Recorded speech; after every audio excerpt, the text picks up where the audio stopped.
My name is Ryan Beauregard. I'm going to get going in a few minutes. I'm going to be talking a little bit about psychedelic integration, my own psychotic break, and if you know anybody that's had major psychotic or psychedelic experiences, I'm going to be giving some guidelines of how to help integrate those experiences back into a more complete and amazing life of service. So I'll get going here in about, I don't know, a minute and a half.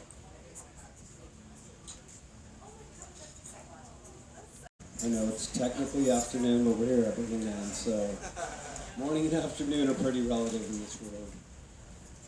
So I just want to take a moment to acknowledge the journey that brought us all here, whatever that was, car, plane, boat, camel. Really just want to thank the bigger journey of ancestry and whatever strange and wonderful synchronicity that it was in your life that got you into this crazy thing we call Burning Man, or psychedelics, or wanting to change the world just enough by seeing something in your world, your life, your family, your existence that felt a little out of balance, and maybe as a result you're finding yourself here trying to find a better fulfillment in your life, a deeper meaning, a deeper balance. So my name is Ryan J. Beauregard. I'm the manager of the Zendo project. We've been out here for, coming up on 2 weeks here on Sunday, building an amazing space for holding psychedelic peer support and peer integration. So if you guys haven't heard about it, we're right next to the ranger station in between Rangers and BMIR on 545 and Esplanade. And we provide safe space for folks having psychedelic or emotional challenge. So I want to tell you guys a little bit about what got me into this work of psychedelic support. I grew up in the Nancy Reagan Just Say No era, and I can't tell you how shit scared I was that psychedelics would wreck my brain and throw me off of a building in some attempt to fly. That was a really effective campaign that worked well on me until I got into college and all of my peers were smoking marijuana and they seemed to still be functioning in a normal way. So I buried myself in the basement of my library for about 2 weeks and read up on everything I could find that the FDA, DEA, and independent studies had to say about psilocybin, heroin, kind of everything under the sun. And I realized I didn't want to do anything in my life. I didn't want to take a drug that felt better than either sex or some accomplishment that I could do. So psychedelics seemed to be the path. Really, it was Aldous Huxley and his Doors of Perception, followed by a lot of Terence McKenna, Archaic Revival. He got me on this beautiful and wacky internet article that I saw my freshman year called The Mushroom Speaks. And it really, ever since, has just kind of planted a seed in my world about how intergalactic this consciousness thing may be. His premise was that mushrooms are the only thing that we know whose spores can survive 0 degree Kelvin, which is the temperature of outer space, as well as the extreme of a re-entry into an atmosphere. So that, you know, some asteroid from millions of years ago floating around with these psilocybin spores crash into the Earth, and all of a sudden we've got this expanded consciousness. You know, it's kind of a, you know, that's his stoned ape theory, and it's kind of a wacky one, but I think there's something to be said about it. So I had my first few explorations into psychedelics in college. I was, you know, I went to school back in 1994 to this little college called Claremont McKenna, and there were no psychonauts there. It wasn't like I was, you know, I was in a very conservative and political school where I self-initiated, and I didn't have the guidance besides anything like books, you know, and looking back on it now, it's fueled a lot of this work. I went from my college experience to the corporate world, knowing damn well that I was getting into the cubicle life, and I wanted to experience it. I wanted the diversity. From there, I found a nonprofit that I worked for about 10 years, and it was nature immersion with kids. It felt like the first thing that made any sense in my world. To actually take kids and use nature as a tool for mentoring.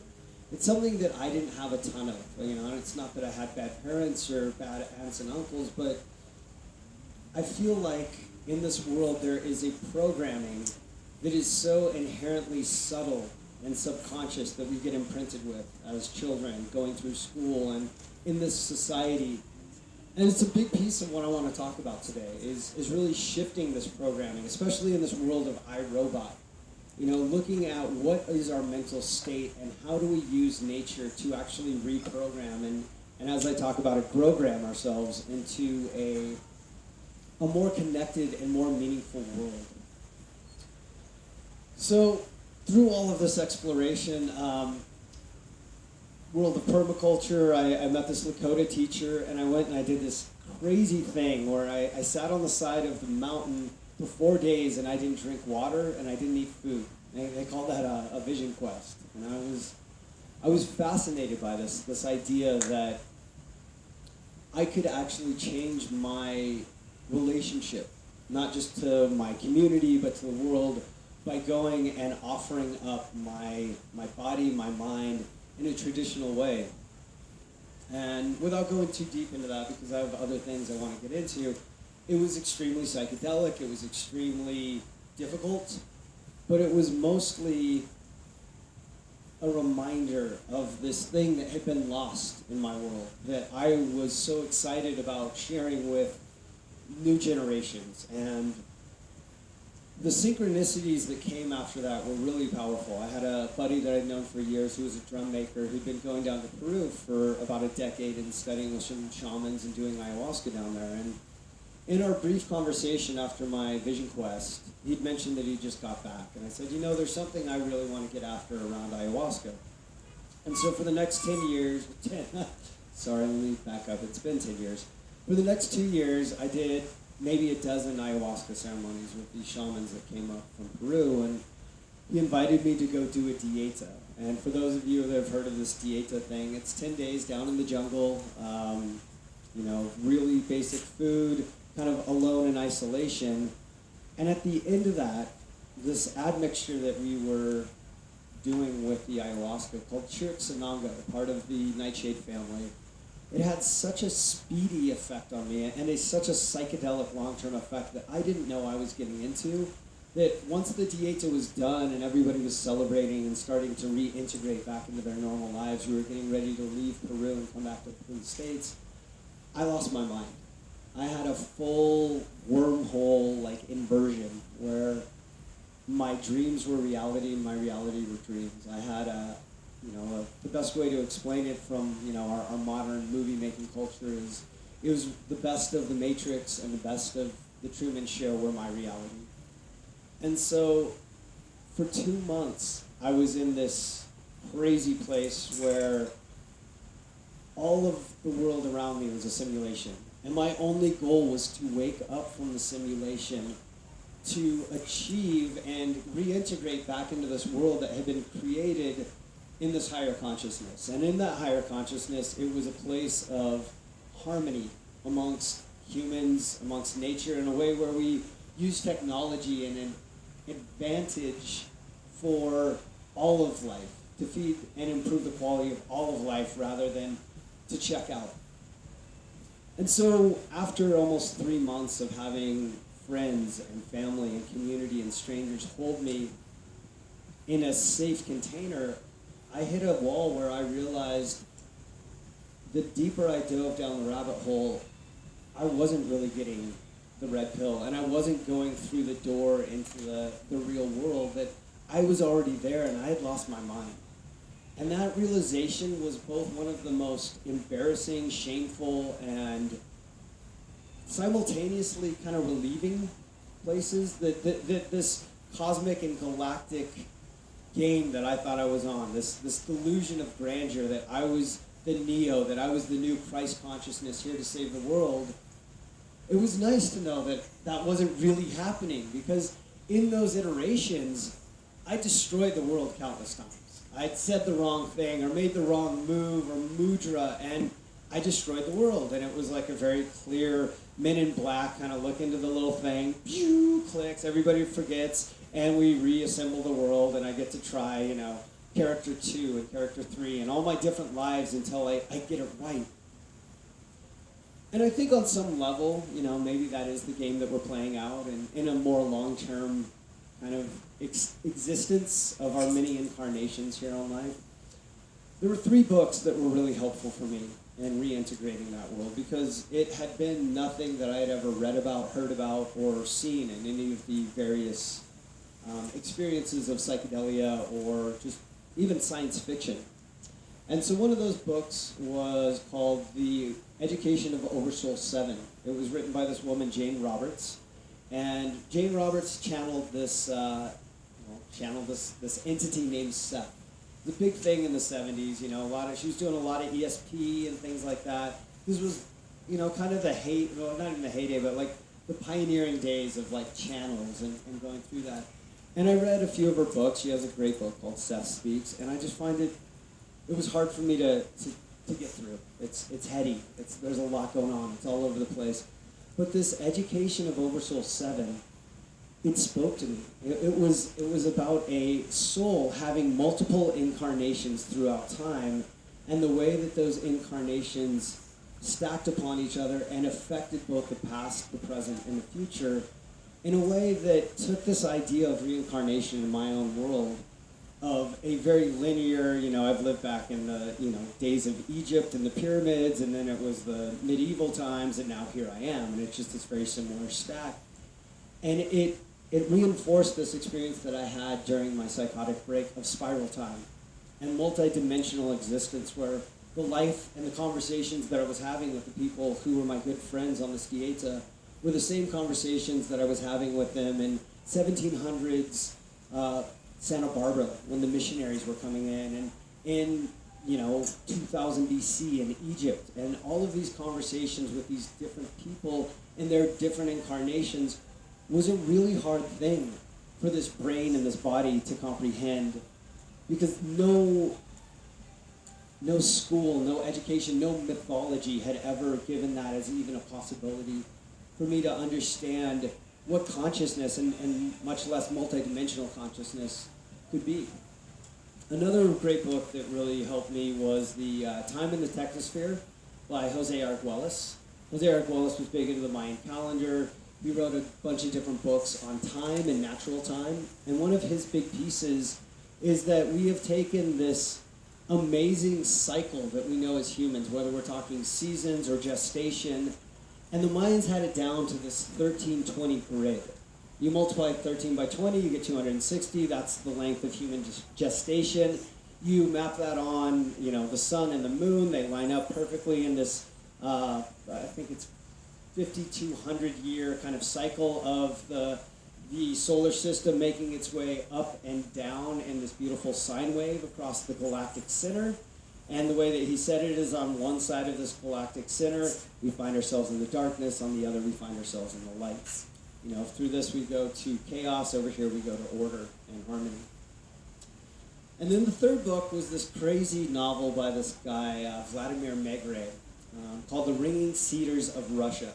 And it was about this woman named Anastasia and her ability to connect with nature and to really master the human experience to a point where she could teleport and see multidimensional realities in a way that, again, not kind of best taken as maybe a fantasy book, but written in a way that was a nonfiction. And when I read these books stacked up, this was the first insight that I had that maybe all I saw wasn't as crazy as what I was experiencing.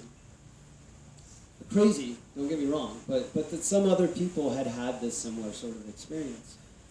And so for about 4 or 5 years, I wrote off psychedelics. I went from working with kids in nature to 3.5 years of working at the Apple Store. And I'll tell you what, there's a part of me that is so happy and thankful that I went from this nature immersion place where my community and all that was a little bit woo-woo, a little bit out there, to having a grounded experience of interfacing with homeless and college students and all of this in a more traditional retail way of being at one point an Apple genius. And I'll tell you, there's a real big crossover that I've learned between my time as an Apple genius and working in the Zendo project. You lose a computer, it's kind of like losing your mind on some level.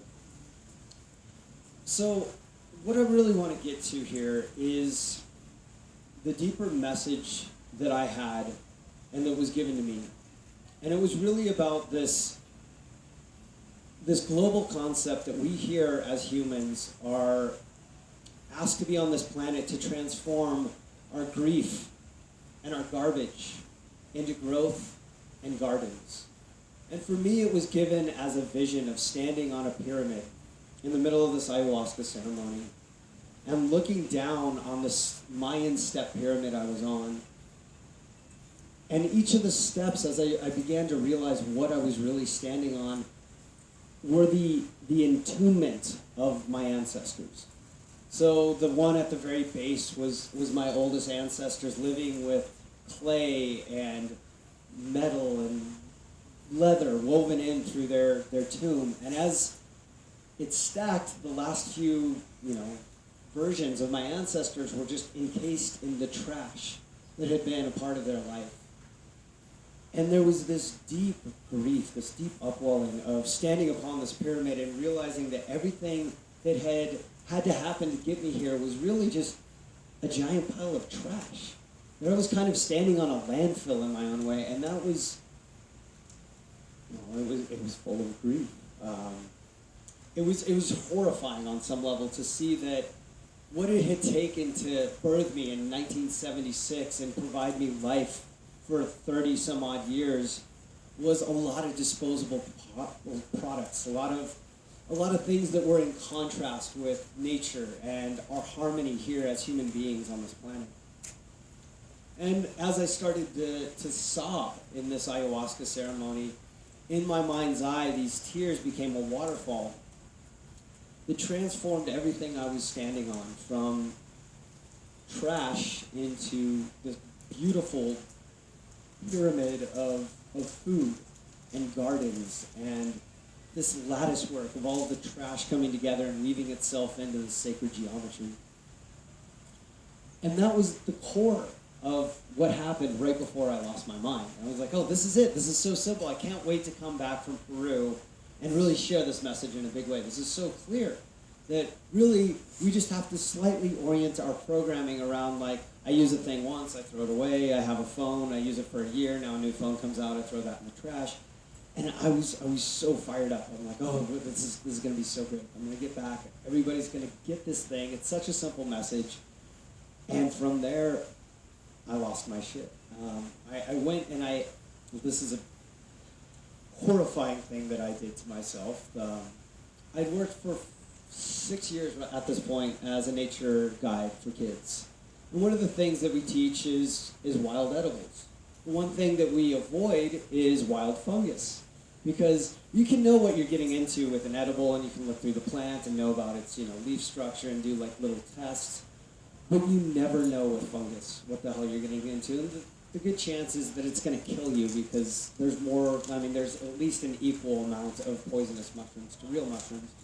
And at that first day of insight and joy that I had finally gotten some sleep, I followed this butterfly and this synchronistic message that the butterfly was telling me to eat the mushroom. And so I was convinced, like, oh, this butterfly landed on the mushroom, keeps flitting away and landing on the mushroom, and the birds were talking to me, they're like, eat the mushroom, eat the mushroom. I'm like, oh my God, this is so clear. I'm gonna eat the mushroom, I'm gonna become like this Jesus Superman, like flying around the world, and I'm gonna be the like next evolution of human consciousness in the human body. And so I ate this mushroom, and about 10 minutes later, I was like, holy crap, what did I do? I'm gonna die. I'm gonna die. There's no way you can just eat a random mushroom down in Peru and just expect that it's not gonna affect you. And so that overlay, to just give you guys some more insight into this psychotic break, was that I had died hundreds of times. And the world kept, the universe conspiring to keep me alive, kept having to reset time to be like, it's not his time to go. He's got a bigger thing to do. He's got a message to, so let's just reset this thing.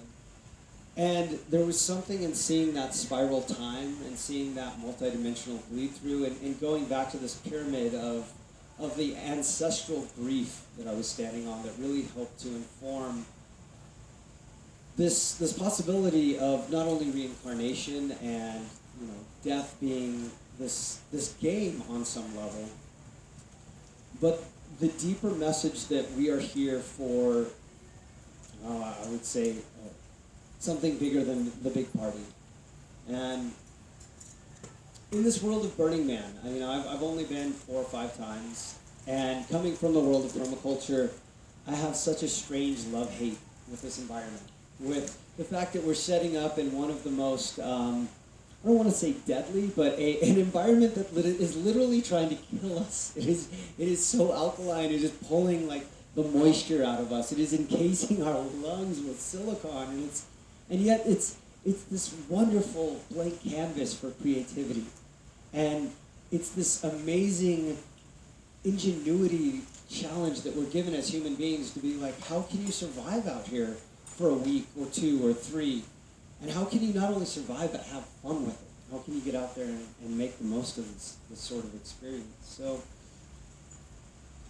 within that, the piece that I really want to use Burning Man as a catalyst or a common ground to build upon this work is, I believe that Burning Man really hits our roots of want for ritual, for ceremony, for festival. I'm not talking about, a transformational festival. I'm talking about this thing that's programmed into our DNA that says, let's come together at least a few times a year, and let's not sleep. Let's celebrate life. Let's come together and feast. Let's maybe alter our consciousness if that's what we've done or what we choose to do.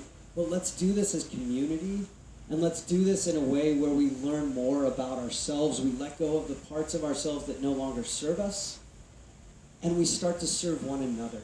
That we do this thing in a way that serves human beings beyond us just having a fun party, but serves the next generations to come, that serves the little ones, that serves the old ones. And I think that in my experience with nature mentoring, a piece that I've noticed is still here in Burning Man, but is maybe not as present in the rest of our society here in the United States, and I would even say globally, is this idea of multi-generational mentoring. That I think of my social network back at home and what I've grown up with, and it's been my peers. It's been people my same age and my same kind of worldview. And in the days of working at Zendo and in the days of being out in Burning Man and these other festivals, I see the opportunity to have a diverse worldview, to have multi-generational wisdom, and the idea of connecting the old and the young in terms of caretaking and in terms of passing on wisdom and seeing both the inherent beauty and the way that children and old elders play together. They remind us a thing that we maybe have forgotten in our focus of more money or a better job or anything like that. So I want to share with you the vision of where I was for, let's say, 2 months. This vision that I'm hoping collectively is where we're all going as psychedelic users or as creators of this dream time. And I guess I want to take a moment to really honor the work of all of the shamans, all of the psychedelic sitters that have come before us, because I've noticed that in our community, in MAPS, in Zendo, and Burning Man, we can do a lot with psychedelics. We can find some amazing self-growth, but there's a ceiling that we hit when only an individual is experiencing it. There's only so far I think that we can go. We can have these far-out realms and these far-out insights, but without the proper integration, we're not really getting to the place that I think we deserve to be as humanity.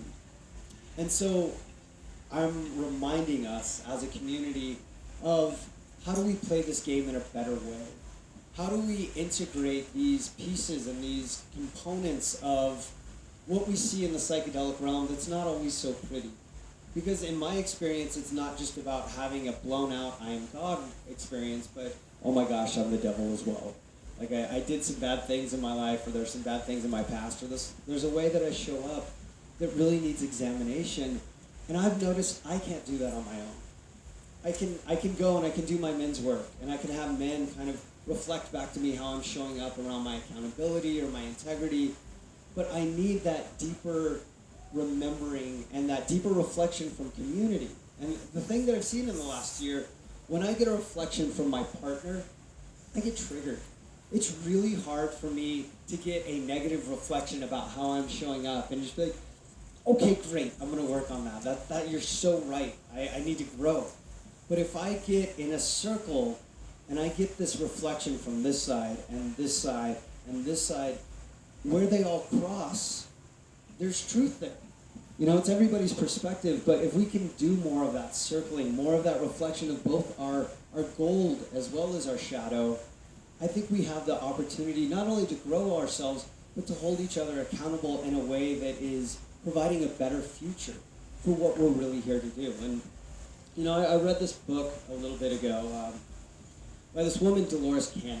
Anybody heard of this woman? She does past life regression. She started in hypnotherapy, got it so deep into past life regression that she stopped, like, I don't know how to put this. Let me rephrase this.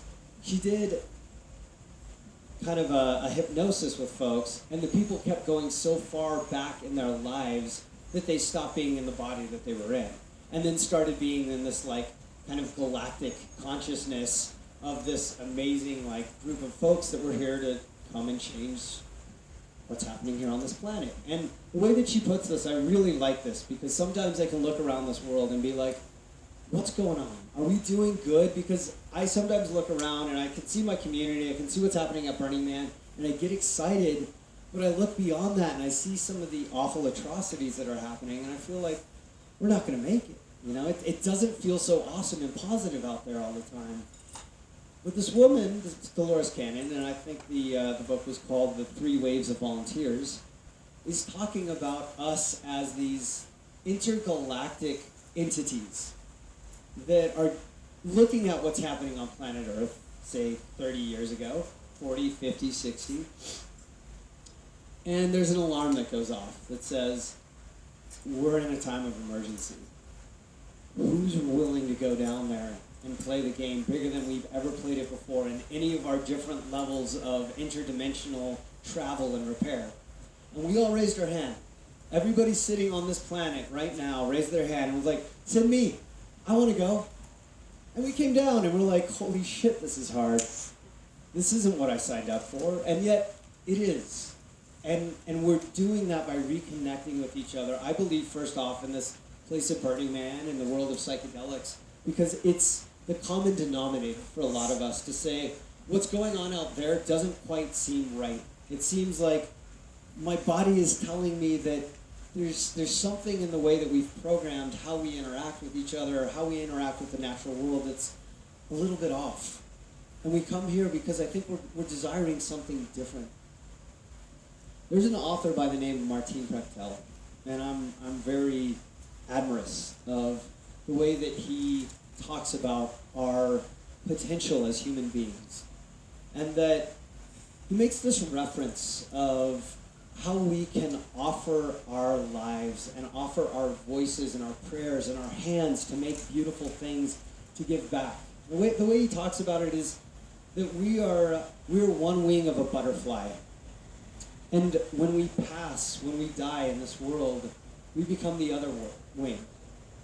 And so that our ancestry is this other wing of a butterfly that needs to be fed, and it beats together.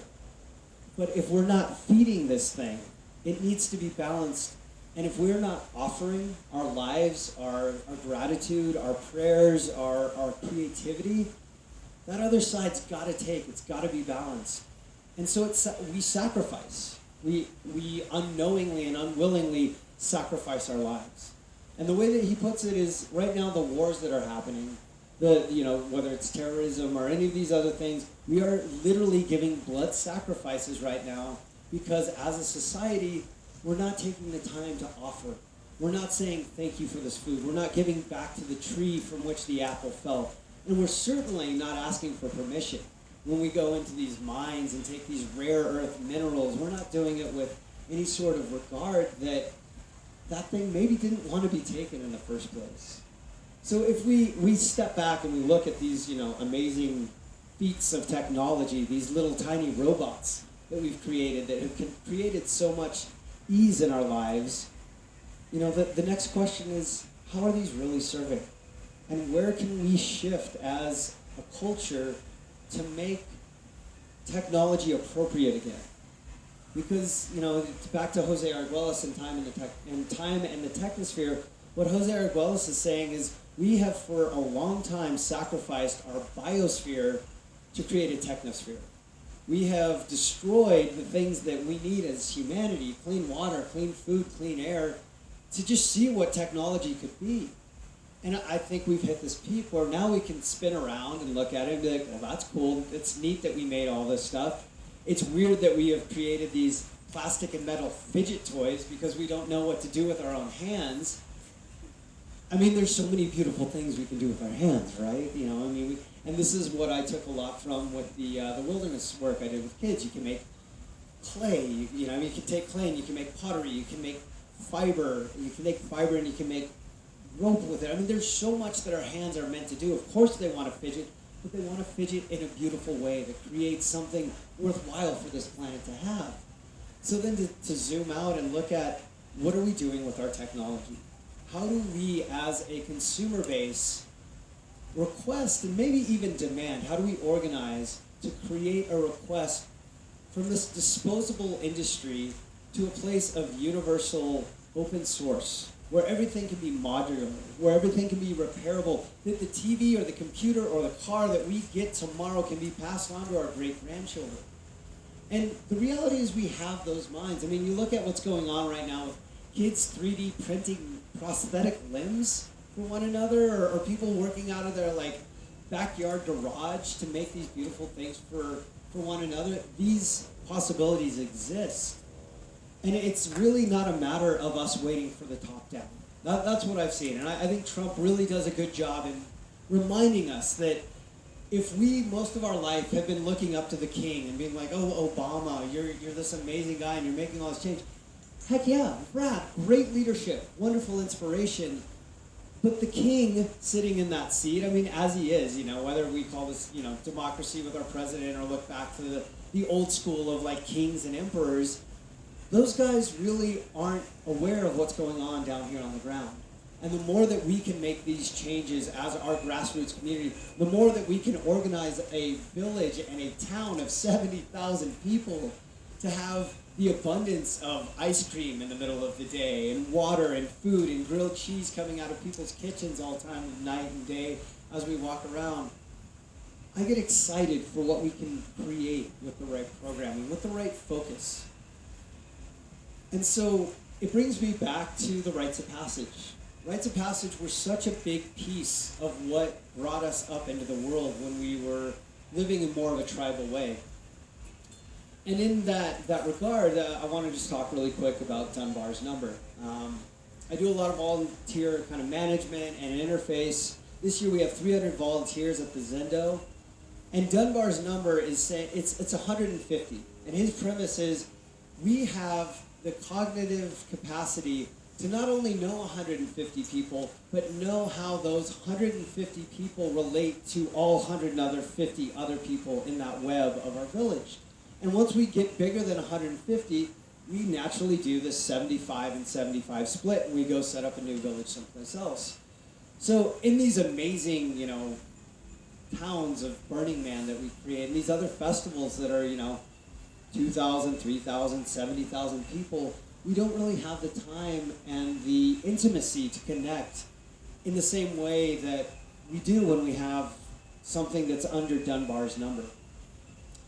And so one of my proposals here, and I realize I didn't do this, we can either distribute this now or I can, Sarah, if you could actually pass some of these around, the cards.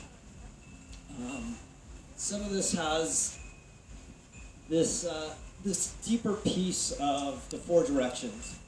And I found this four directional archetype being such a pervasive piece of all of the different cultures and all the different ways that I've seen life broken down. So whether we're looking at this as mind, body, environment, soul, that sort of thing, or north, south, east, west, sunrise, noon, sunset, midnight, that these four directional archetypes can be laid out in a way that really help us to know how to evolve through the wheel. Because, you know, in this whole hierarchy of like pyramidal schemes, it's really not, you know, back to the king sitting in the seat. That's really not the way of life. The way of life is circles and cycles and spirals. And so in this idea of these four directional models, creating an inspiration, taking that inspiration and testing it in appropriate science, and then giving the opportunity within that Dunbar's number of having a festival, of having 150 people get together to live their vision for a weekend. And not one that gets burned down at the end, not one that has to get taken down or disassembled, but on a piece of land that can continue, that a tree gets planted that in somebody's mind they get to show to their great-grandson someday. And that idea that we are planting seeds for the future and not just having a festival for a few, you know, fun days or a fun week, but really creating something deeper that lives beyond us. And the more that I go to these festivals and the more conversations I have around build and, you know, strike and all these things, I think people are really, really hungry for this thing. I think there's a certain ungroundedness that we have in this current culture around, you know, whether it's social media or going to these festivals, that shows us that there's some piece of this that we're really hungry for, but the other piece that we're really, really starving for is that groundedness of how do we raise a village again. When we talk about, you know, it takes a how with Zendo, not everybody has that opportunity at the end of their psychotic break. So in the light of these four directions, you know, that ability to hold safe space for people at Zendo Project, we talk about creating a safe space, sitting, not guiding, talking through, not down, and reminding people that difficult isn't the same as bad. And I think those four elements overlaid onto the medicine wheel are the same way that we can help each other grow and really become fully human again. Because what we see in the Zendo is so often the folks that we work with, it's not that they're having the worst night of their life. It's that for some of them, for the first time in years, decades, or maybe even their entire life, they're able to express a grief, a joy, a frustration, and anger that their friends or their family or whoever they're camped with just tell them isn't okay. That you have to repress that you can't be this happy, you can't be this sad. Just stop having a bad trip and be a normal human being. And the reality, as I see it, is being a normal human being is being emotional. Is being able to have that emotional release, because when we don't, we get, as Sarah Gale would say, emotionally constipated. And that constipation of emotion then becomes disease, it becomes cancer, it becomes some sort of part of ourselves that wants to be released and is really grabbing our attention by saying, look at me. Until you look at me, I'm going to keep making pain in your body, or I'm going to make some imbalance so that you can see that the deeper want is to acknowledge this thing and acknowledge this grief. Martin Prachtel, back to Martin, wrote this amazing book. And if, you know, he to give a little background on Martin Prachtel, he was grew up in Taos, just outside of Taos, and in New Mexico, ran away from home at the age of, I think, like 15 or 16, hitchhiked down to Guatemala, and was adopted by some Guatemalan shamans. And so his books are these amazing, flowery, thick books that tell the poetic story of life in an intact indigenous village, and all of the mythology and all of the layers of what it takes to really feed the ancestors and feed the gods and to sing nature back into life. But if you could only read one Martin Prechtel book, he's got a really thin one. It's called Grief and Praise. And I think it was written for all of us, and even for those of us who are maybe, you know, in association or associate this way ourselves with people that just, you know, aren't into this whole foo-foo, woo-woo, like emotional thing. He really breaks it down in a way that says the reason that we are looking at terrorism, the reason we are looking at, you know, people starving even though food is rotting somewhere, and that there's this disconnect, is that we have not grieved.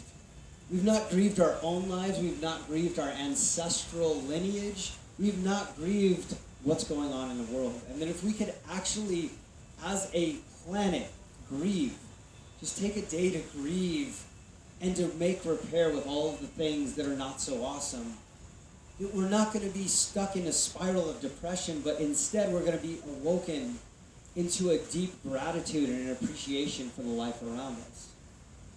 And I don't know about you guys, but when I really grieve, when I get messy with it, when I look bad at the end of it, I feel alive again.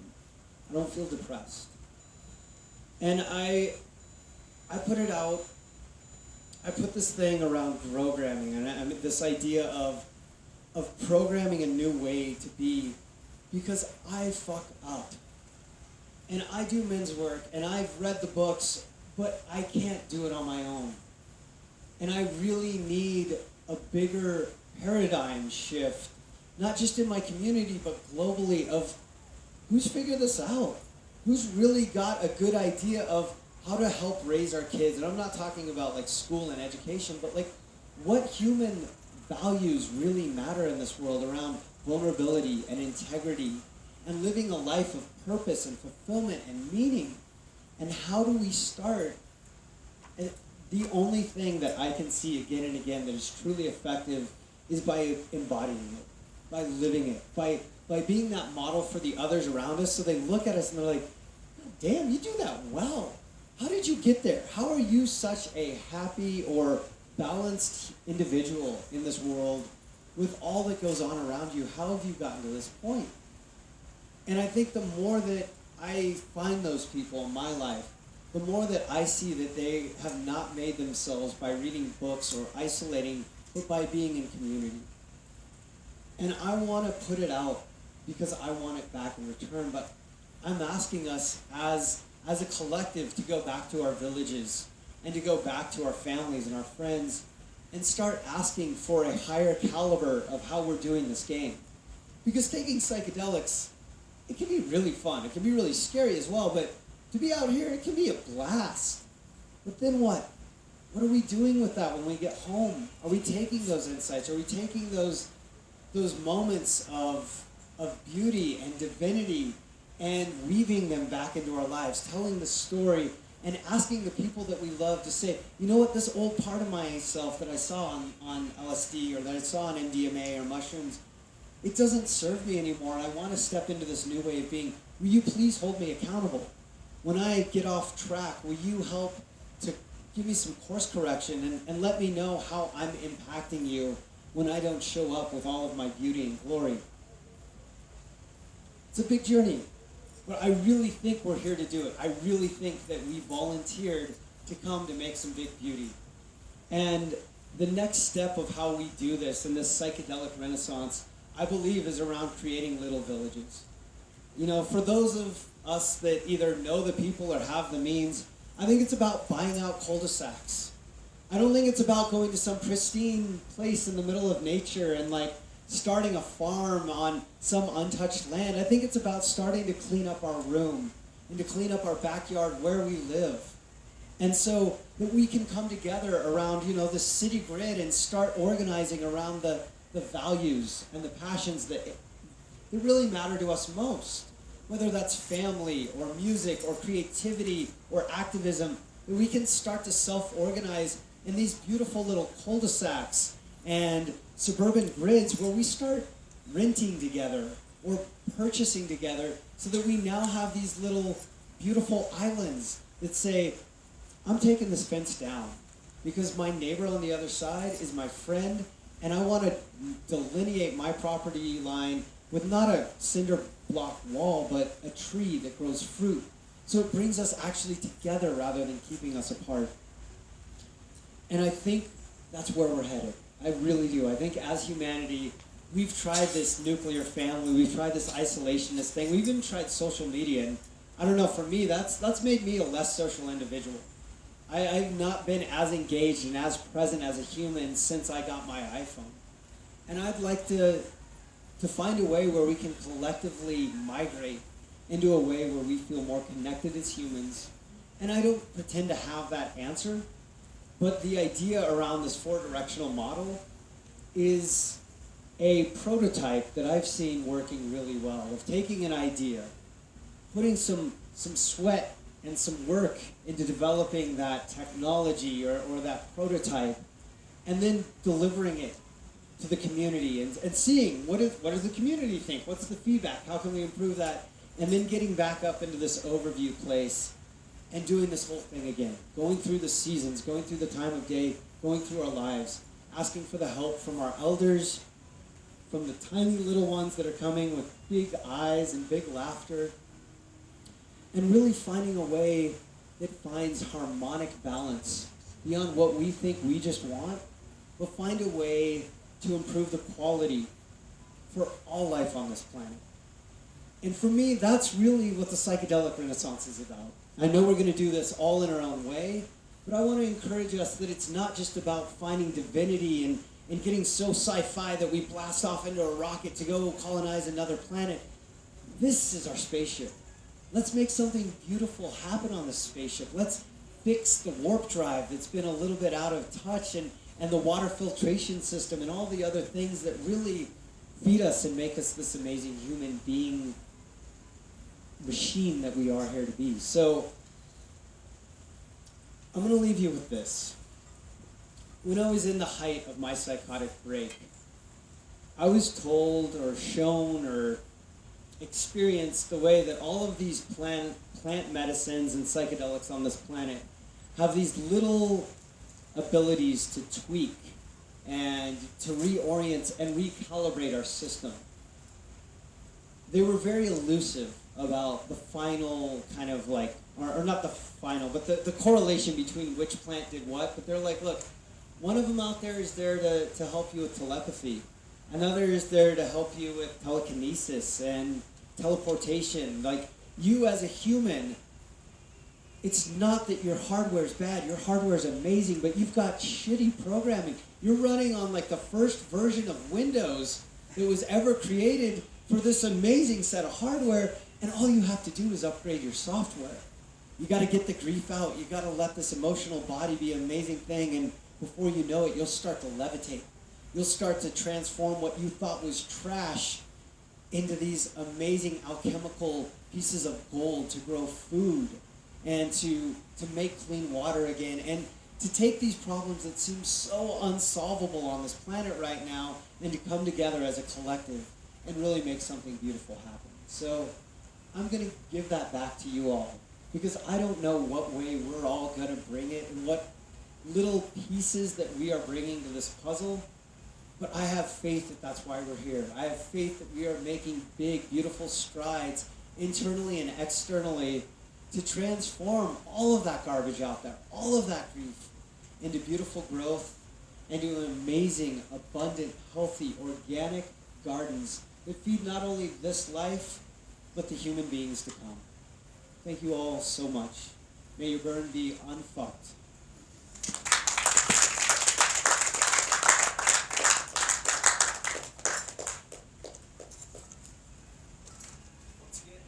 One more time, Zendo, 545 in Esplanade. If you guys haven't come by, see it, check it out. Sarah Gale and myself, Sarah's the director, we got some volunteers. If you guys want to know more about Zendo or even just talk to me about some of these ideas, I'll be sticking around. Thank you all so much for coming.